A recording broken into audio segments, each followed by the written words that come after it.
और education system में जो सबसे इम्पोर्टेंट जो तीन चीज़ें हैं जो हमें फोकस करनी है, जो गुरुकुल जो है मैत्री बोध परिवार का जो फोकस करता है, उसमें सबसे इम्पोर्टेंट जो पहला एस्पेक्ट है वो अध्यात्म। अध्यात्म कहीं पर मिसिंग है।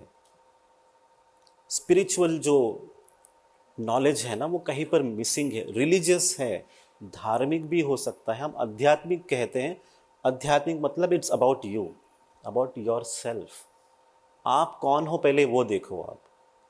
जब बचपन से हम बच्चों के अंदर ये क्वालिटीज़ देना शुरू करेंगे तब एक बहुत स्ट्रांग जनरेशन तैयार होती है, पावरफुल जनरेशन तैयार होती है, शक्तिशाली जनरेशन तैयार होती है। वो कहीं पर मिसिंग है, उसे ठीक करना ज़रूरी है। धारावी जोगियों वाला बहुत थोड़ा सा अंडर डेवलप्ड एरिया है, वहाँ का बच्चा एक बार 10वीं फर्स्ट आया, 10th में, 10th ग्रेड में फर्स्ट आया। तो थोड़ा क्वेश्चन आया लोगों को, जो सीनियर थे और प्रिंसिपल थे, यूनिवर्सिटी के जो सीनियर मेंबर्स थे, उनको प्रश्न है कि एक छोटे से झुग्गी में रहने वाला लड़का कैसे उसको ये मिल गया, तो कौन से क्लासेस से है, कौन सा क्लास उसने ज्वाइन किया है। तो पूछताछ करने जब घर जाते हैं तो वो छोटे से कमरे में ही है, वो और उसकी बहन, और कोई नहीं है, मुश्किल से खाना पीना कर रहे हैं।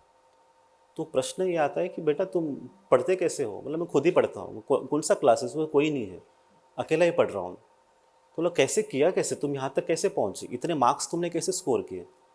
तो उन्होंने, उस बच्चे ने कहा कि मेरे डैडी जो बचपन में मर गए और मेरी माँ कुछ सालों पहले एक्सपायर हुई, और जाते हुए मरते समय मेरी माँ ने मुझे कहा कि बेटा तेरे पास अभी एक ही आसरा है और वह है तेरा पढ़ाई, शिक्षा, वही तुझे आगे ग्रोथ देने वाली है। तो माँ की मैंने वो बात ध्यान में रखी, माँ की वो बात ध्यान रखी और मैंने काम किया, लगातार काम किया, इसलिए सर मैं यहाँ पे पहुँचा हूँ। ये संस्कार देखो बच्चों में आते हैं, ये अध्यात्म आपको सिखाता है। वैसे दूसरा केस जो है, जैसे अब रिसेंट में भी हुआ, एक बच्चे ने अपनी माँ की हत्या की, ये भी हुआ अपने डैडी के कहने पे। तो ये भी नेगेटिव एक ही घर में हो रहा है, वो बच्चा भी उसी एज का है, वो भी पढ़ाई कर सकता था। तो उस बच्चे को काउंसिल किया गया, उसे कहा गया कि बेटा तुम क्यों ऐसे कर रहे हो, तुम्हारी एज अभी तो 18 भी नहीं हुई है, तुम्हारा पूर्ण जीवन अभी खराब हो गया, अभी तुम कुछ नहीं कर पाओगे, ना जॉब ना बिजनेस, कहीं पर कुछ नहीं मिलने वाला है, तो तुम करोगे क्या फ्यूचर में। तो बच्चा कहता है कि मैं पॉलिटिक्स ज्वाइन करूँगा, मैं राजनेता बनूंगा। अब ये कहाँ से सवाल का जवाब आ गया उसके भीतर से, ये क्या हमने सिखाया उसे, या हमने वो रास्ता बनाया,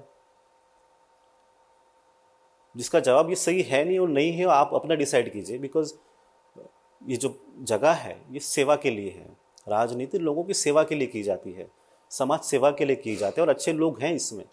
पर एक बच्चे के ऊपर ये संस्कार कहाँ से आए, एक बच्चा पढ़ रहा है और एक बच्चा कह रहा है कि मैं राजनीति में जाऊंगा, मैं ऐसे ऐसे गलत काम करने की वजह से। ये विरोधाभास आपको इसी समाज में मिल रहा है। तो अध्यात्म आपको कहीं पर तो लोगों तक पहुंचाना है, बच्चों तक पहुंचाना है।